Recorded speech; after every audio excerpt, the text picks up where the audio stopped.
Ladies and gentlemen, today we are filming another episode of your new favorite podcast, PYXLCast. And today with me is Mr. MadJack, Miss Eve. Unfortunately, Miss Eve is feeling a little bit under the weather, so she might come in here once or twice, but it'll just be us for now.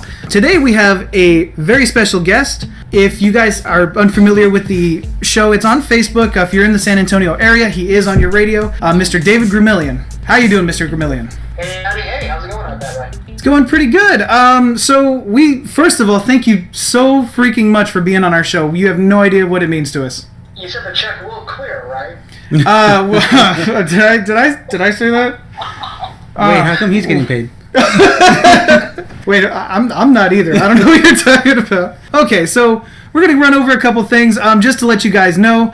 Upcoming, so this month, of course, is Halloween. Happy Halloween to everybody who is as in love with it as I am. I freaking love it, down to the pumpkin spice. I don't care what any of you say. Yeah, well. And we have a very special Halloween episode that'll be coming around, so keep an eye out for that. We'll be launching our Kickstarter this month. So that's pretty much it with our beginning announcements. Let's jump right into it. So Mr. Gremillion, as I mentioned before, he is a radio host. He's phenomenal. Again, if you guys are not familiar, Get Your Geek On or GYGO on Facebook. You guys can check them out. Give them a like, give them a share. They go live on Thursdays, and they are pretty damn funny. I am not gonna I saw 2-3 episodes live, and then I had to catch up on a whole bunch because I loved it. It's fantastic. One thing that I love about this guy is he loves Star Wars, and goddammit, so do I. Who doesn't? Yeah, well, Who doesn't? That person over there, Miss Eve, who hasn't even seen Rogue One. It's just so sad. So sad. No comment. Yeah. All right, so Mr. Gremillion, so we've got some questions for you, both appropriate and not. So just a fair warning. Oh, I'm kidding. I love the inappropriate. You have been warned, sir. But we'll start off on a more serious note. So again, I'm very interested in your show. I'm going to get to your books in a little bit. For you guys, he has done something that I thought no one could freaking do. Not because the prequels are so great, because damn it, we all know that they're not. I liked the first one and third one. Well, Mr. Gremillion has done the unthinkable. He went back and he rewrote the prequel trilogy. But the thing is, not only did he rewrite the prequel trilogy, it's fucking amazing. Oh, here is Miss Esther. Hi. Hello, Mr. Gremillion. Every time I hear Mr. Gremillion, I look around for where my dad is. It's Dave, please. David. Mr. David Gremillion. Oh, my. Well, we might as well use my lordly title. Let's start calling me his lordship. I mean, we're gonna go that route. Let's go all the way. Well, we gotta break out the British accents. Esther, I know yours is pretty damn good. All right. Sometimes. So, as we were mentioning just a little bit ago, Mr. Gremillion rewrote the prequel trilogy. I know you did your research on him, and he's pretty damn good. I've read through the first one. I'm still going through the middle one. I don't want to spoil anything for you guys, but like Tarkin. That's all I'm going to freaking say. But anyway. Before we get into my serious questions, Esther, you had a question for Mr. David. I did. Go for it. So, who would you sleep with in Star Wars? Oh, my. I like the very George Takei take on that. Go ahead. Absolutely. I got to channel that one. All right, are we talking the actress or the character? No, character. Character. All the way. And we accept comics legends. Throw it out there. Ooh. I have to admit, I've done a fair bit of interviews in my time. I've never gotten that question before. Well, we're different. Yeah, we're a different group over here. The obvious answers are Padme and Leia and Rey. He's a good man. Those are too obvious. It would be really interesting. And, I mean, if we're talking like a one-time fling just to see what it would be like, give me Sam. Really? Shape-shift bounty hunter who can kill you? Yeah. He's so hot. I am with you. That's dope. I didn't thought about that, but yeah. Well played. Very well played. Well, now I got to know, Esther. What's yours? Who's mine? You can't just ask the guy and then not give him at least something who's in return. yours? Oh, you know mine. Like I said, I'm a simple man, Slave Leia all the way, and not because she's Slave Leia, but I would because sleep she's with a gorgeous. Boba Fett. You would. Nice. You would. I would. You know what? But, anyway, moving on. And He's the star of the show. Mr. Gremillion, or David, your lordship. Your lordship. Getting into the more serious questions, I just want to know, what brought you into the geek realm as a kid, or did it happen later? I think it was a Tuesday, actually. It started with my older brother. He's 7 years older than I am. So I got to take you back to the early to mid 80s. Oh, we got to do the whoop, when whoop, whoop, he whoop. was coding on an Atari 400, and he actually made a light cycle game Nice. on just coding himself. And Tron was so big at that time because nobody had ever seen anything like Tron before, and it inspired really a geeky generation at the time. There was so much that came out of Tron that we take for granted today. That really was the catalyst for so many geeky things. Oh, yeah. And we got into Atari games and those little 5 1/4 inch floppy disks when we thought 64K was everything in the world, and now we have profile pictures that are 800 times bigger than that. Yeah, not even kidding. It all started, way back when. One of my earliest memories is my brother would have some of his friends over, and they would watch on TV. Someone got a copy of The Last Starfighter, and we watched it right there Oh, on man. what was then a gigantic 21-inch screen that still had knobs on it. The remote control back in that day was picking the smallest person in the room and telling them to turn the knob to channel 4.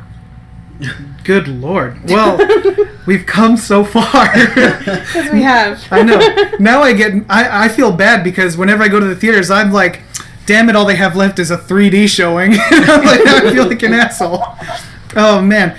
But, well, I mean, that's pretty cool. I really like to learn about, where people come up with their geeky roots, because there's some damn crazy, Where their love affair Oh, yes. begins. Oh, yeah. I mean, like I didn't even, when I was a little kid, I didn't even like comics or anything like that until I was probably 11, just because I knew I was going to get bullied. So, it's good to know that you're pure. You're a pure human, a pure geek. So, getting into your show, Get Your Geek On, tell us a little bit about that. What got you into, I guess, the realm of doing radio? I mean, that's freaking cool. That's where we want to end up. But, Yeah.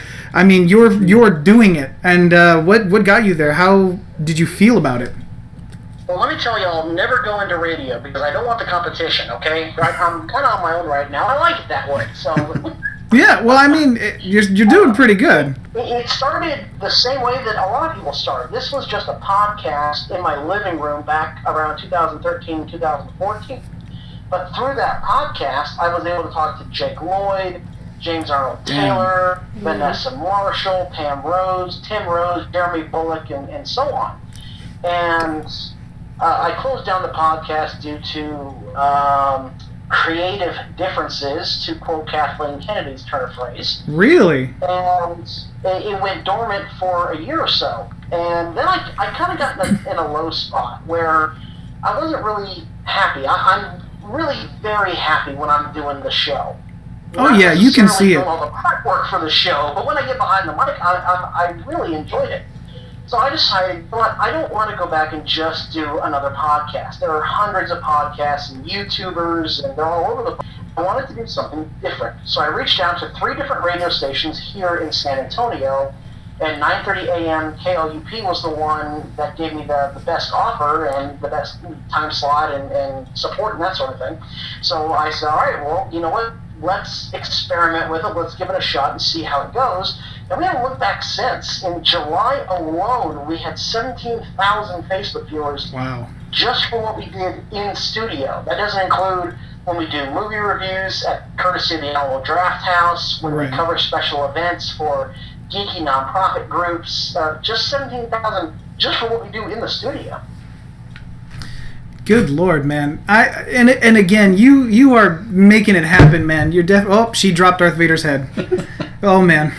But no, you are making it happen, and I gotta say, I definitely am just I look up to it because I'm so impressed by the fact that somebody can get that far doing something that they love. Yeah. Everybody, you know what I mean? Everybody talks about doing what they want to do. Nobody ever gets close to doing it, really.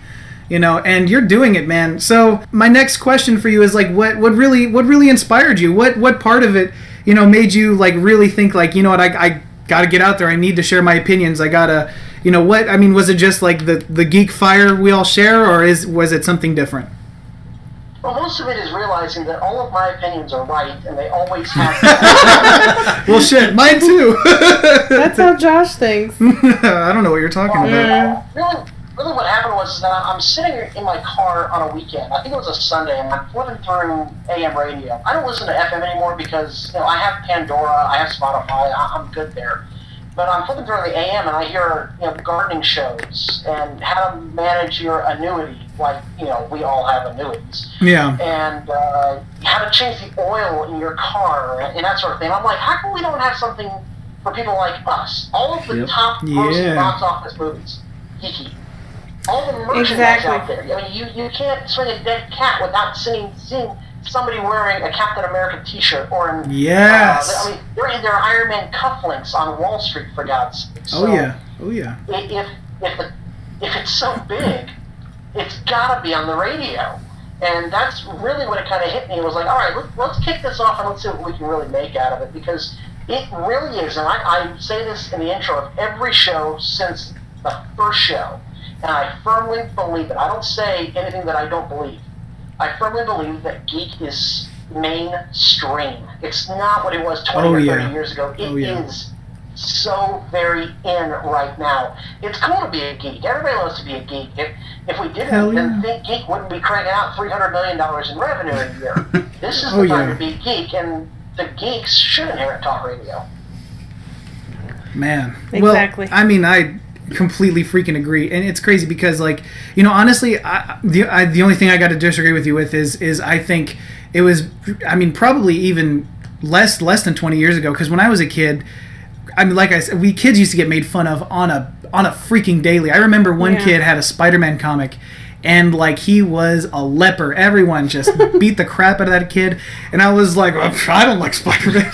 But eventually I was like, you know what, I gotta reclaim myself, and Star Wars really lit that fire under my ass. But again, you are doing the Lord's work, sir. You are doing the freaking Lord's work. Well, bullying is everywhere, and it always has been, and it always will be. I don't care what they try in schools. Someone's always going to be bullied for being different.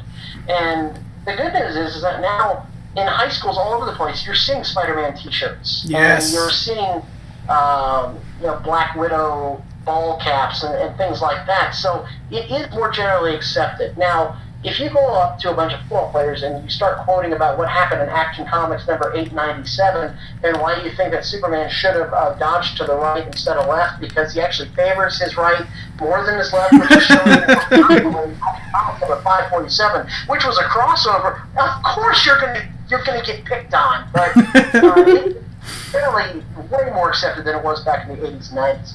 Oh yeah. Well, no, that's a good point, and thank God too, because now even Esther can tell you my Star Wars knowledge is ridiculous. And really Back to the Future trivia. I don't care what nobody says. That whole trilogy is godlike. All right, walk away from me because I will fight you on this.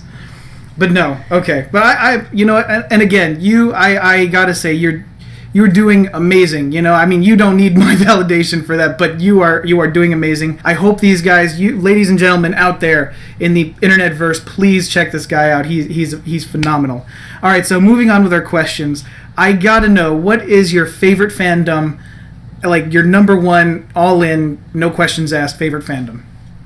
I feel like a roll now, man, because you're buttering me up so much. Now I'm hungry. I did grow up with Star Wars. I saw the special editions in the theaters. I have Star Wars posters up everywhere. But I gotta say that at heart, I'm probably a big Trekkie at heart. Although, yes! I mean, Star Wars. But when it comes down to it, I will watch a few episodes of The Next Generation and Deep Space Nine probably before I pop in A New Hope. Oh yeah, Partially Deep Space Nine. There's just so much content out there. There is so much Trek lore out there. Yeah. And probably also partially because I've seen A New Hope 85,000 times, recorded backwards, forwards, inside out, and in French. So, man. I mean, when I watched the Wounded episode in The Next Generation, or Best of Both Worlds, or The Inner Light, Those episodes really speak to me because I like the message that Star Trek sends about humanity. And so I think probably at my core, while I do celebrate Marvel, DC, esports, video gaming, Star Wars, I think probably at heart I'd be a Trekkie. Man, you are the nicest human. When you say that now, but if you ever get on the radio, you'll find out, no, I'm kidding. Oh, man. Okay, and I gotta say, you made Eve exceptionally happy with that. She is our resident Star Trek fan. We don't get me wrong, we love Star Trek. God bless your it. Answer about Boba Fett now? Do what? Is she changing her answer about Boba Fett? Oh no, that's Esther. That's me. I'm not changing my answer. Esther is. She's. I do have a question though for you. How do you feel about the Orville? Oh man. I feel like the show is struggling to find itself. I do too. Yeah. I do too. I think it's. I was talking about this with Goose, my producer, the other day. You know what the Orville reminds me of? It's serious enough to be a sci-fi show, but enough comedy in there to basically be like if the guys at MST3K took their commentary and made a show out of it. Yeah. You know, it's when if Picard, Riker, and Data were ever stranded on a planet and they told the guys up on the bridge, Worf and Troy and Crusher, yeah, we're going to stay here because there's a pizza party. You know, like, MST3K be going, oh, pizza party, oh, pizza party. Yeah. So it's so much like that, and I wish it weren't. I really wish it were. I wish they'd pick one. It's either comedy, a parody, or it's serious drama. I think it's just struggling to find itself. I do too. Man. Yeah. I okay. Well, while we're here in this realm, I gotta ask. I did see you talking about it on your radio show. But I just want to know, what do you think about Discovery? And I have my reservations, but I really want to know what you think. Well, the good news is that it wasn't the flaming dumpster fire that everybody and their mother thought it was going to be a month ago. Man.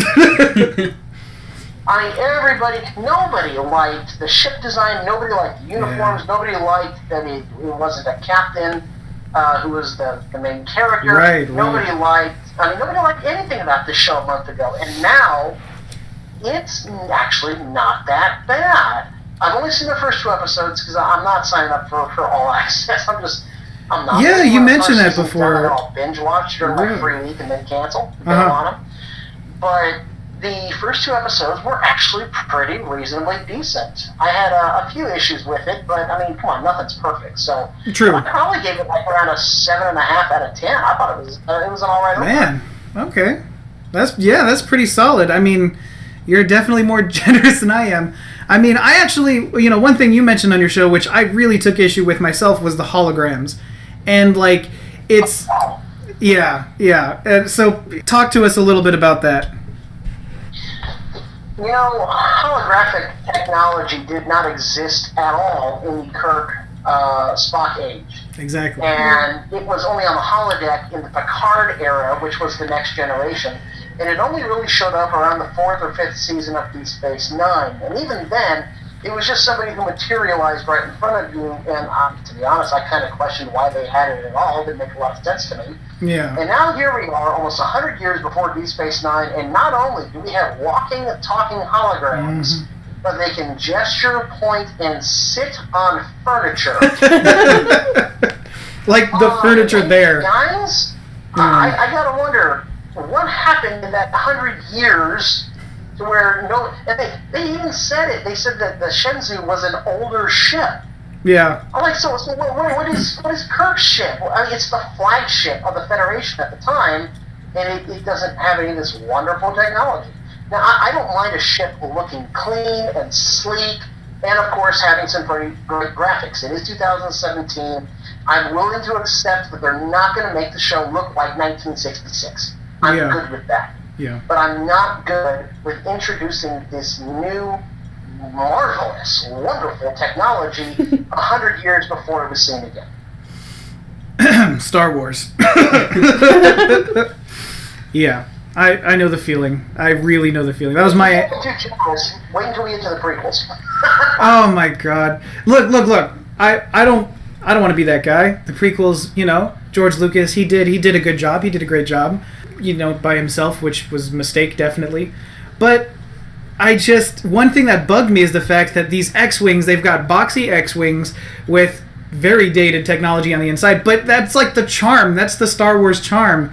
And he comes back with, just dripping with CGI. Not that that's an issue, because it can be done right, as we've seen many, many times. But the CG and the Jar Jar Binks. Didn't you have a theory on Mr. Jar Jar Binks?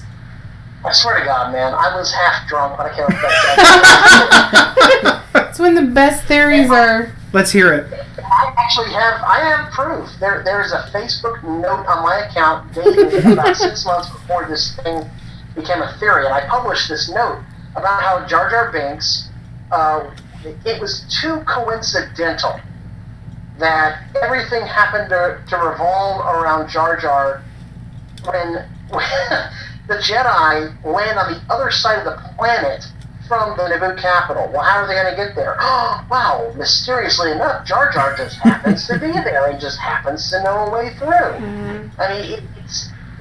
and of course, I love the little theory that I had in that Jar Jar used the Force manipulation to get himself made the senator so that he could vote Chancellor Palpatine and move his powers. I mean, it's pretty clear to me, as I, put down my fifth of bourbon, that Jar Jar was clearly working with Palpatine, and I can't believe it's still going.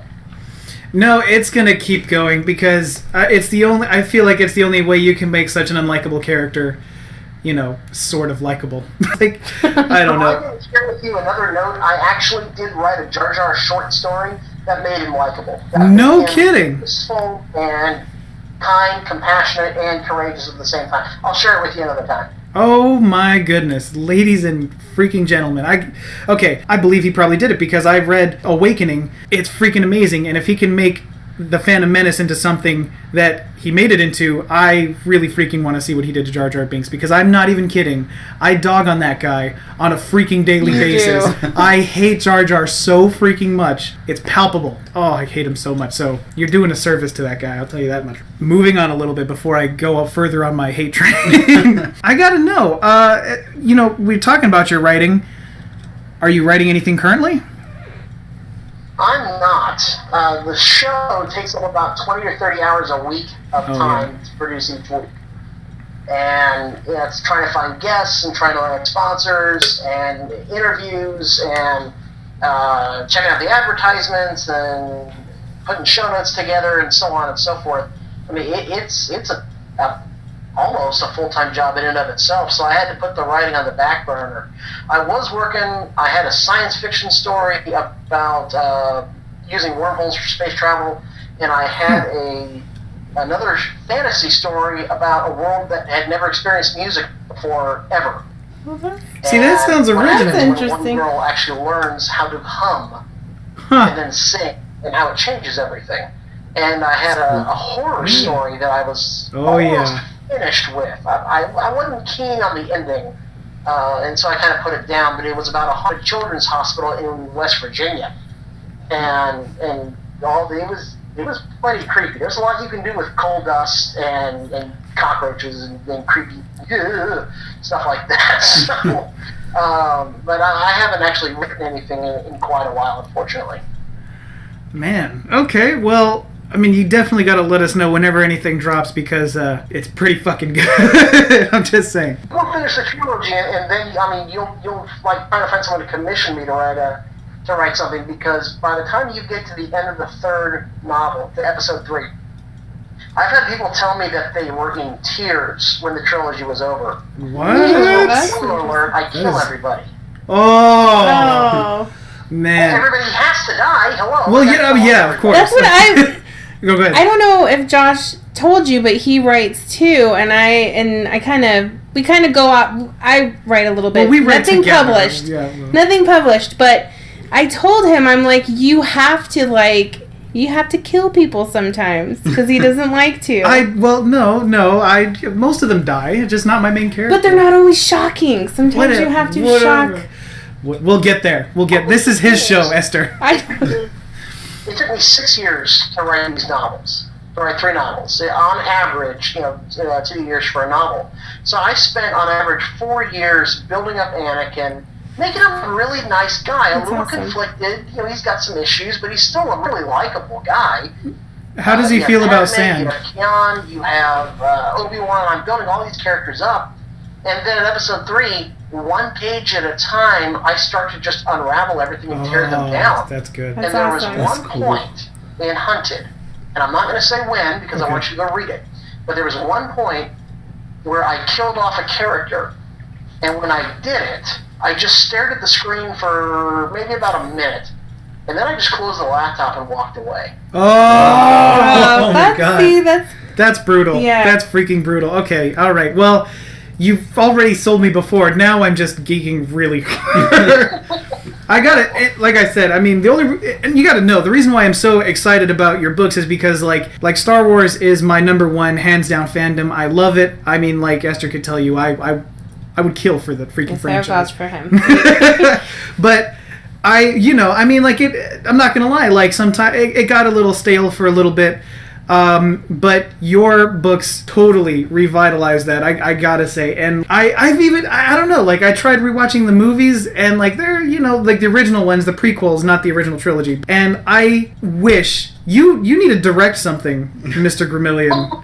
I'm telling you, that shit is the shit. And I mean that in quite a good way. But anyway, all right. Let me emphasize real quick, I do not hate the Star Wars prequels. The way that those books started was my brother and I were talking about what we would do differently. Not, oh my God, this is just the worst ever, we got to do something. But, I mean, it's just the way the mind works. You think about what should have been different. What would it make it improvement? What would it make it better? And my wife said, God, you know what, why don't, instead of saying something, why don't you just do something? Yeah. Actions speak louder than words, and like Walt Disney said, the way to get started is to do the thing. Yeah. So I wish I could say I had an outline in mind and storyboards and index cards. To be honest, I had the beginning in mind, and that was it. I just sat down one day and just started writing. And 6 years later, I have a trilogy of actual novels, and I think the shortest one is about 72,000 words. Yeah. And I just started writing, but I don't hate the prequels. I am disappointed by them. Oh yeah. But I also want to watch them. Oh yeah. I mean, every fan, no matter how much we dog on it. I mean, don't get me wrong, we all love him. It's still Star Wars. Exactly. Yeah. It's like that. It's like that. You get with the lady. Stepchild. Exactly. She's got kids you still already. Love the kid. You don't want to love him, but you gotta. And there's some pretty cringy Star Trek movies as well. Let's not forget about the Final Frontier where they go. Yeah. I actually didn't mind the Final Frontier, but that's just me. You actually made them fit in the lore of like the entire saga. Like nothing is out of place, everything's tied up. It's nice. I don't know, like it's just a satisfying read. But anyway. Actually, something that I really wanted to set out to do was I wanted to make sure that questions were answered. Mm-hmm. Why does Owen hate Kenobi? Mm-hmm. That question's answered. How did Tarkin rise to power? That's answered. How did this happen? What caused this? Boom, ba-dum, ba-dum. I wanted to make sure to tie the prequels to the original trilogy as much as I could while still making them stand on their own as good stories. Right. And I felt that was where the prequels actually missed an opportunity, was to answer some of those questions in the original trilogy. So, I mean, you're right. I really tried to make it, wrap it up with a nice neat little bow on it and little ribbons and all that. And some of the characters in there, I really had a lot of fun writing. Tarkin was one of them in the first, and spoiler alert, of course the book's been out since 2014, I think, 13. So, 4-year-old spoiler here, but Tarkin will be back in the third one. Okay. And I really enjoyed writing him. I think he was a fascinating character to write. And you can tell, too, because he's actually one of my favorite characters. I don't want to drop any spoilers, because I know Esther's probably going to want to read this. I do. And it's never mind. I'm not going into nothing. Yeah, but shut up. It's gorgeous. But okay, so while we're on the topic, I gotta know, how do you feel about the new saga? Well, the new, I guess, additions to the saga. I feel like what they put out so far, it's not hitting a home run, but it's not swinging a miss either. So Really? far, it's been safe, and let's be honest. The Force Awakens is a setup movie. Oh yeah. Yeah. Setting up the rest of the trilogy. It's very clear to me that J.J. Abrams and Kathleen Kennedy have a vision for the trilogy. Mm-hmm. And the funny thing is that everyone's barking and bitching and complaining about how there's so many questions, and how come we didn't see more of Phasma, and where'd the map come from? How come they didn't answer all the questions? Blah blah blah. Right. In 2020, we're gonna look back on all this and be like, oh, that's why. Because the other two movies are going to explain it. Yeah. You just have to wait and watch the other movies. So, The Force Awakens, you can call it a remake of A New Hope if you want, but for me, it's a setup movie. It's setting up the rest of the trilogy, and I'm not a fan of Rogue One, to be honest. Whoa! In fact, I'm on record as saying it's the only Star Wars movie I do not own on DVD or Blu-ray, and I have no plans to own it. Whoa! I'm not gonna cry, but I'm gonna cry. Wow. Okay. Well, first of all, I gotta say, I agree with you 500% on A New Hope, or not. I'm sorry, not A New Hope. The Force Awakens. That was not a mistake, or that was a mistake. But no, it was. I loved it. It definitely was a setup movie. I think it does get a lot of shit for being exactly what it is, a bookend, and it's not. It's not like the full story, which I like, because it's you want those questions. You want to ask, well, what the hell is Phasma even there for? You want to ask all these kinds of, you know what I mean? It's what gets you interested in the first place, and that's why I get so irritated when people are like, oh, well, it's so stupid, and I don't see that's another Death Star and all this. I just had an argument with somebody yesterday about it, but no, I agree with you. It definitely is a beginning, and you can't judge an entire trilogy based off of the beginning of it. So no, I agree with you. But I have to disagree with you on Rogue freaking One. I mean, what? Like, Let me ask you this. Outside of the last 30 minutes, how good was the movie? I enjoyed it. You can't include anything about the battle, the X-Wings, Vader, explosions, nothing. You got to take out the entire last 30 minutes. That is and true. Tell me now that you really enjoyed the movie.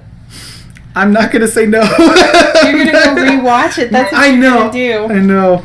Well, I know what I'm doing tonight. Because whenever I talk to somebody and they say that Rogue One is just the greatest movie in the history of man, and yes, that's a little hyperbole there, but whenever they say that, I say, great, what was your favorite part? And they always say it was something.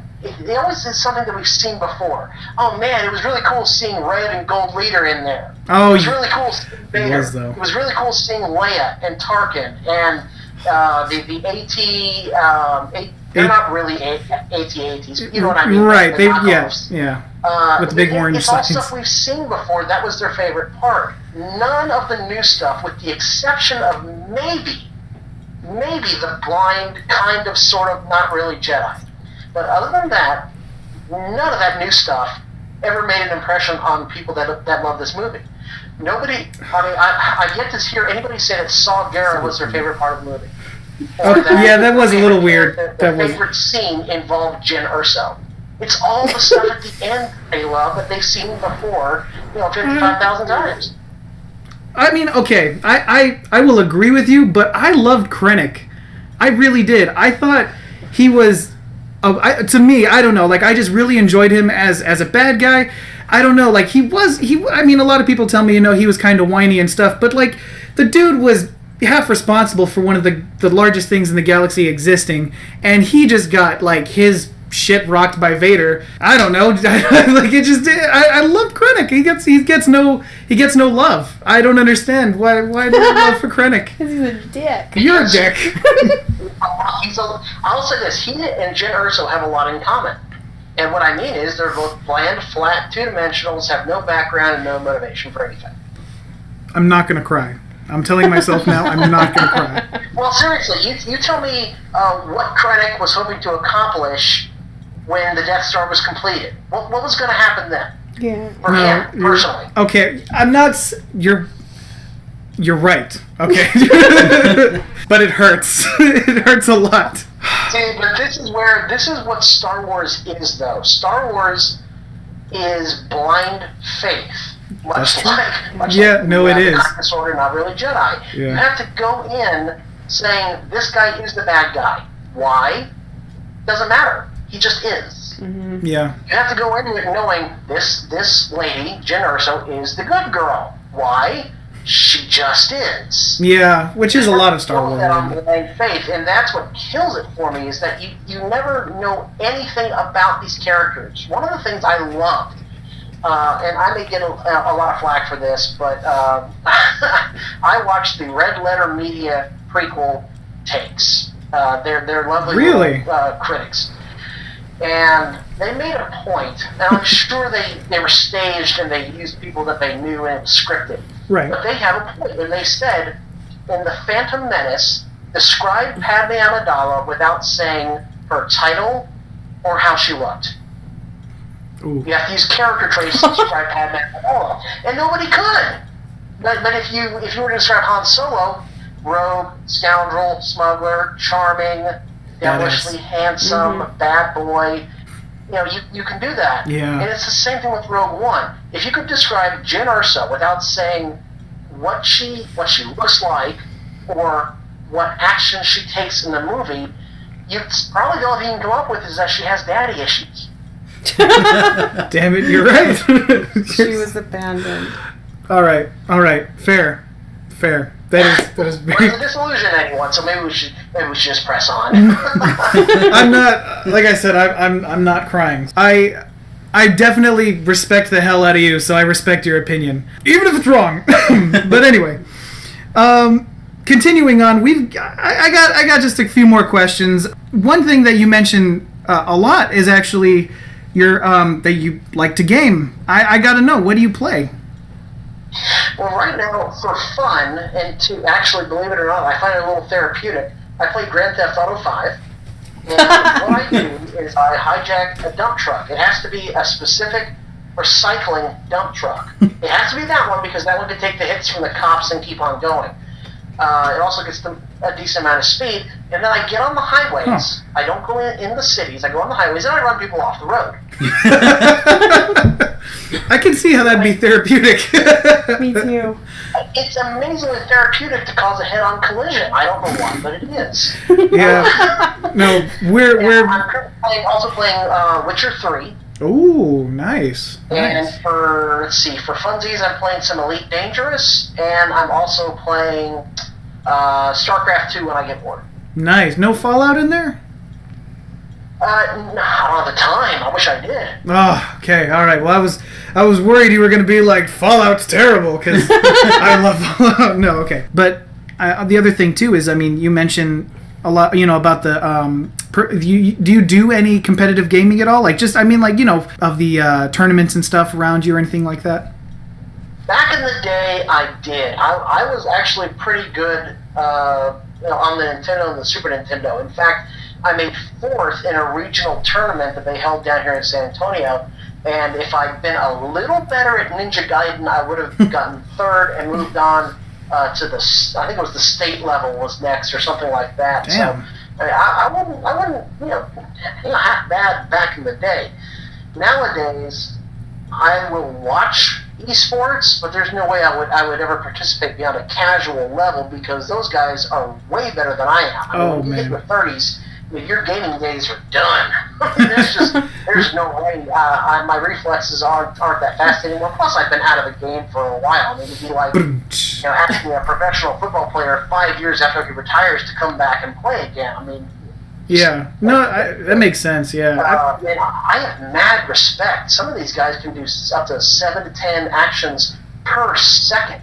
Good Lord. And it's incredible the reaction time that they have in the reflexes. So I've got all the mad respect for them in the world. Oh, yeah. And I watch League of Legends. I will watch Overwatch. I can't. Yeah, I would get so fast it wouldn't even be funny. Man, that's crazy. Yeah, I mean, hell, I'm 22, and I can't. These guys are tearing shit apart. There's no way. There's no freaking way. So I'm just gonna stick with Fallout, where I can pull up paths. Nah. As far as the platform, what are you playing on? I have a PS4 and a PS VR, virtual reality headset that I play on. And I also do some gaming on my laptop on occasion, although it's not the most powerful thing out there, so it can't handle a whole hell of a lot. World of Warcraft and League of Legends is about all it will handle. Nice. How do you like that? How do you like the VR? I really enjoy it. It is very immersive. It is very difficult for you to realize after playing it for maybe only 10 minutes that you're not in that world. And one of the things I loved about it, I played the Batman VR game. And spoiler alert, but at the ending, you're in a padded cell. You kind of go a little cuckoo as Batman. And the cell keeps getting smaller every time you turn around. Oh. That's unsettling. And in virtual reality, I'm a little claustrophobic, for real. Yeah, me too. I am too. It really all started to come in on me, and it was so immersive. I mean, I felt like I was really there. Jesus. Yeah, see, that's pretty damn cool. I'm not gonna lie. We're interested. We haven't ventured down that road yet, but it definitely looks interesting. For me, it's horror games that, like, I don't know, because I know I really am interested in the VR, but I know the first thing I'm going to freaking do is get Outlast and shit myself. So, I don't know. We'll see what happens. Now, going into our next little segment here, we, of course, love the likes of every comic that exists, but each of us has our biases, and we all love something different. I got to ask you, Marvel or DC? Marvel for movies, DC for television. Really? Could you break that down for us? DC has much better shows on television. Agents of S.H.I.E.L.D., it took me 5 episodes to figure out which one was Fitz and which one was Simmons. And that's not a good sign. Yeah. Agent Carter didn't last. The Gifted just started, and the Inhumans looks just terrible. I mean, garbage. Like, seriously, what were y'all thinking? Yeah. But DC has shows like Arrow and Supergirl and Legends of Tomorrow, which are, and Flash, which are really good television shows. So they have the edge there. But when it comes to movies, I mean, come on. I mean, I'll go back and watch the original Iron Man in 2008 and just love it. Yeah. Oh, that's my favorite. When I watch Man of Steel. Nice. I can't rewatch Man of Steel. Just don't. Who in God's name decided that Jesse Eisenberg should play the angle of a Luthor is just beyond me. Yeah, no, we completely freaking agree. And that whole Martha thing was just... Lex Luthor, the greatest criminal mind of our time, and he's going to put Jolly Ranchers in people's mouth. That'll be awesome. Yeah. You know who really needs to be Lex Luthor is the guy who played Mark Zuckerberg. Let's get that guy to be freaking Lex Luthor. But, I mean, he's not I think he could have pulled it off. I think he really could have, but it's the way I blame the director, much like I blame Lucas for Jake Lloyd's acting in The Phantom Menace. Or really anyone's acting in The Phantom Menace. Yeah. I mean, Natalie Portman was so wooden you could see the termites coming out of her ears. Oh my God. The way Eisenberg played this Luthor, he's shooting hoops, he's sucking on Jolly Ranchers. Oh God, He is the Mark Zuckerberg of evil in that movie. That's what he is. Pretty much. It's the worst type of monologuing. Oh God. And I'm like, dude, you shut up. Oh man. No, we got to agree with you. In fact, me and Mr. MadJack over here, we were actually talking about I think they missed an opportunity to make him Riddler because his whole performance just feels so much like the Riddler. Like the Riddler. And I just don't understand why not take that path. You don't gotta have Lex Luthor immediately. Wait till you got a good guy to play him. Who was really high that said that was a great idea? Like, they were all sitting in a room and one of them was just super high and was like, you know what would be a great idea? He's like, oh my God, man, I just saw it. You gotta do it. You gotta do it. Like, Jesse fucking Eisenberg. Yeah. And then the sad thing is the other guy was like, you're so fucking right. I was thinking the same thing. Start a petition We need a constitutional amendment. The 26th, 27th Amendment to the Constitution needs to be that Neil Patrick Harris needs to be the Riddler. Oh, man. Oh, yeah. Holy shit, I could see that. Start it and refine it. You think about Barney Stinson, Uh, and you think about Dr. Horrible, yeah. and you're like, why haven't you been the Riddler yet? Damn. I mean, come on, it writes itself. And series of unfortunate Yes. events. I mean, holy shit. Absolutely. Oh, man. You... Yes, he's the leader of a theater troupe. Yeah. Man, okay. I never see would have that. thought. I never would have freaking thought. But I mean, I have the same, like, for my issue right now with the DCU is a lot of people have the same issue as the Joker. Yeah. Oh, it hurts so bad. And why has Willem Dafoe not been the Joker yet? I don't understand. He played basically the Joker when he was Goblin. And Jared Leto's a great actor, don't get me wrong.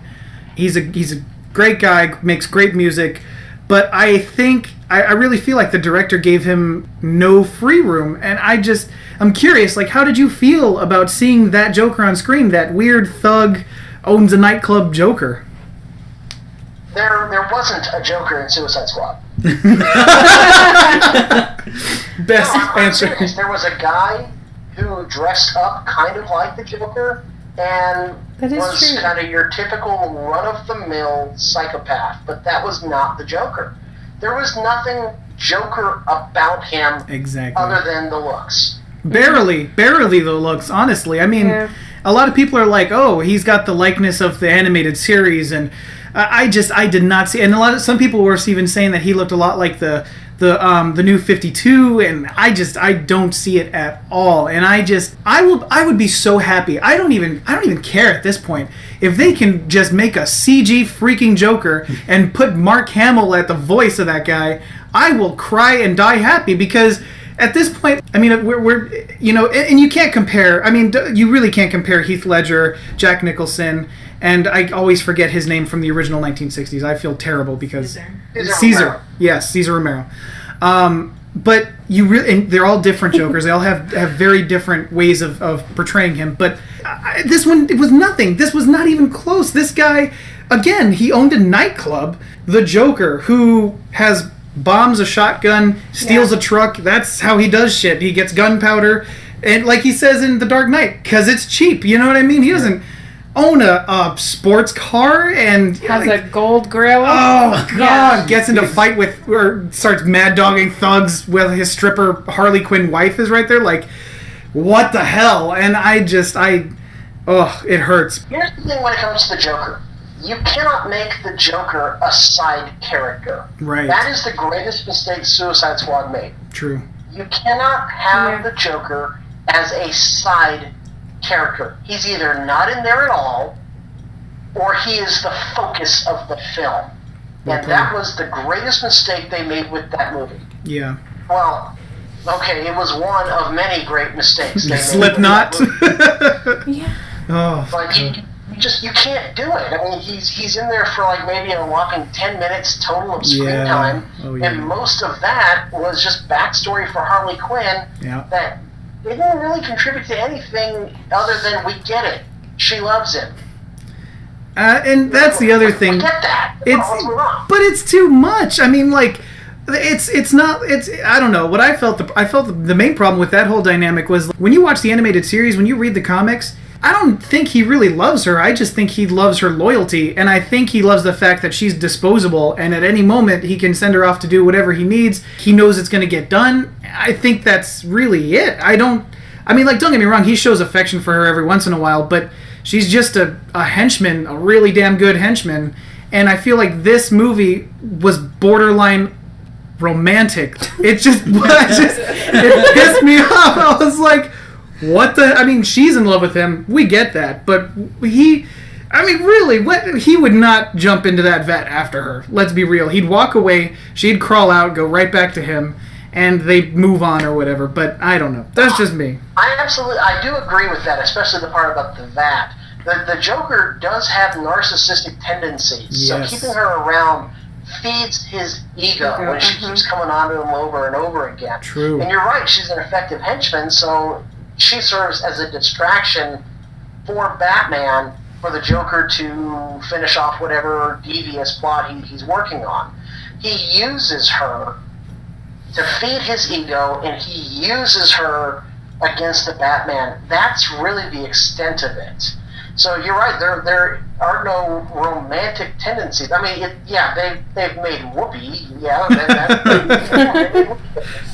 but that again, he's using her every step of the way, and she keeps coming back because she's that deranged. He pushes her out a 3-story window, and she blames herself for it. It's an interesting psychosis, to be sure, but he's using her the whole time. So you either have the Joker be the focus of the movie, or you don't have him at all, and just have him in a flashback or something like that. But either way, they so messed up. I don't know why DC is they're rushing their franchise to try to catch up with Marvel. They were desperate to rush out the Justice League before we even know who these characters are. One of the things that made the Avengers such a popular movie was we knew Iron Man and Thor and Black Widow and Nick Fury and Captain America. We knew all these guys, and we wanted to see them work together. I don't know a thing about Aquaman. I don't know a thing about Flash. I don't know a thing about Batman, for that matter. The only person we know anything about is Wonder Woman. Oh, yeah. And yet they're all together, and they expect me to get excited about it? No, I agree with you. And, it is sad, but it's very true. And they are playing catch-up. Starting with The Man of Steel was definitely a mistake. I'll tell you that much right now. But I loved Wonder Woman. I'm sure you enjoyed it, did you? I did, for the most part. I thought it was by far, leaps and bounds, the best DCEU movie that they've made to date. Absolutely. It still had some issues, but I thought there were some really great aspects to it that not even Marvel had touched on. So I give them all sorts of credit and big time kudos for that. Yeah. All right. Well, I got and definitely I'm pretty excited. I'm sure. Oh, actually, you know what? No, you already saw it. The Blade Runner, the new Blade Runner. Can't wait. I know. We're gonna try to go as soon as possible, but this guy got to see it early. That's awesome. I know. So just all you got to tell us is it worth watching? Have you seen the first one? Yes, of course. Absolutely. Many times.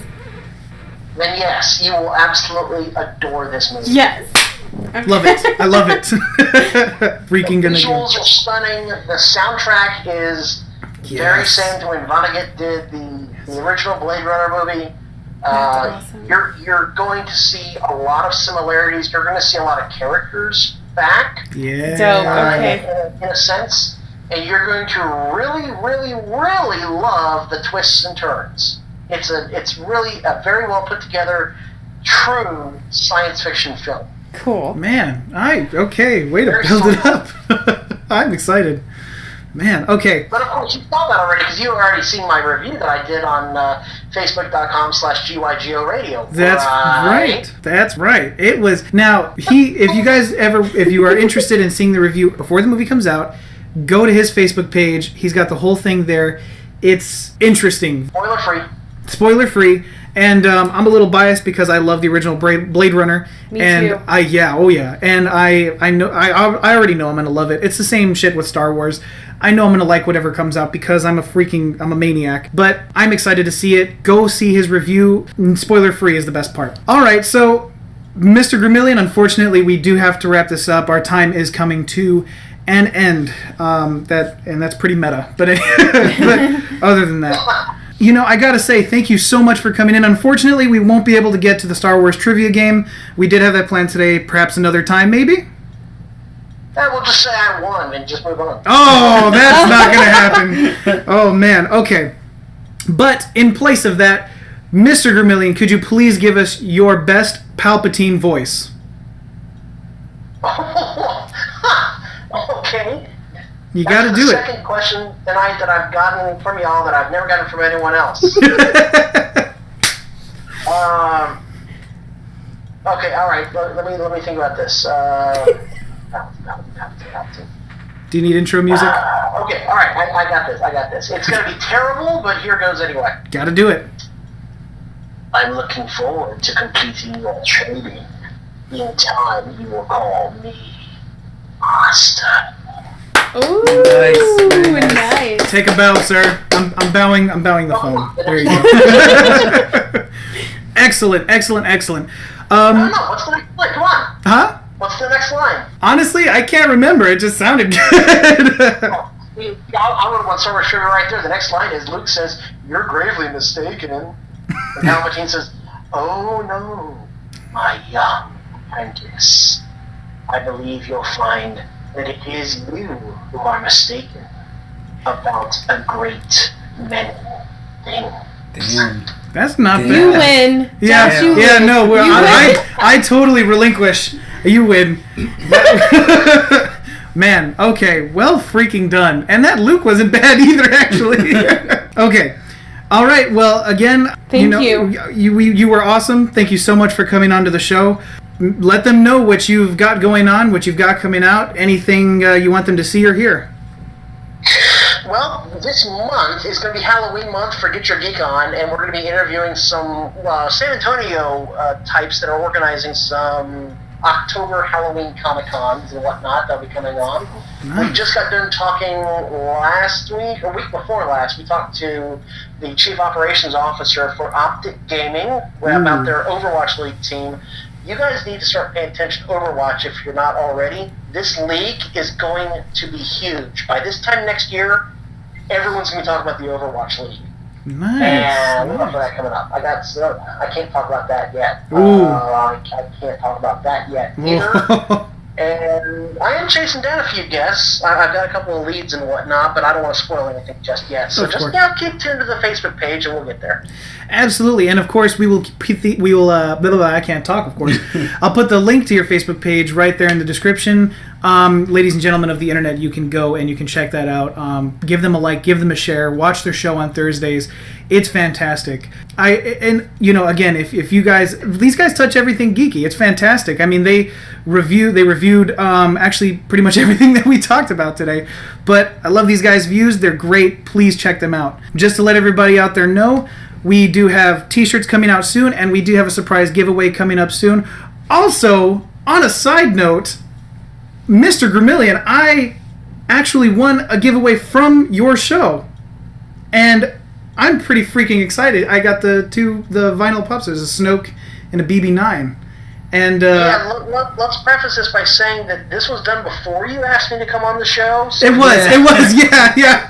Let me point that out. But I'll next time I'll put up a video and I'll show you everybody what they look like and everything. These guys are awesome. I still can't believe I even... of course. But I still can't believe I even won anything. Crap, it's awesome. But anyway, so we're also going to do a giveaway ourselves.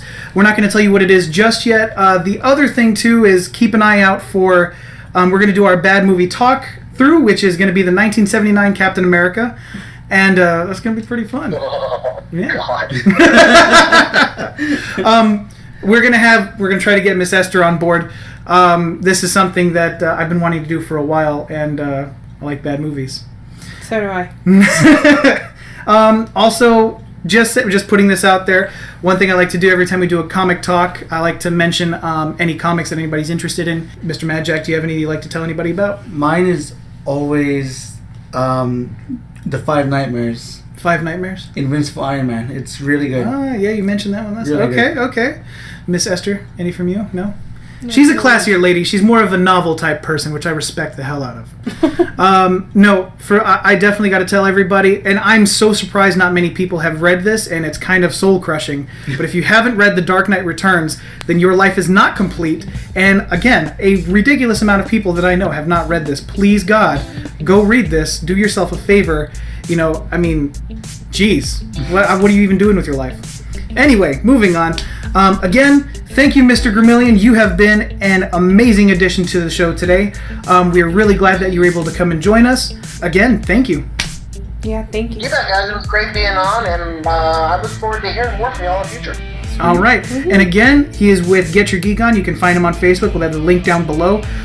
You will find our Facebook and Instagram in the link down below. Make sure you share this with your friends. Tell your grandmother. She's got nothing else going on anyway except making that sweater that me and you both know you're not going to wear for Christmas anyway. All right, so again, this has been another episode of your new favorite podcast, PYXLCast.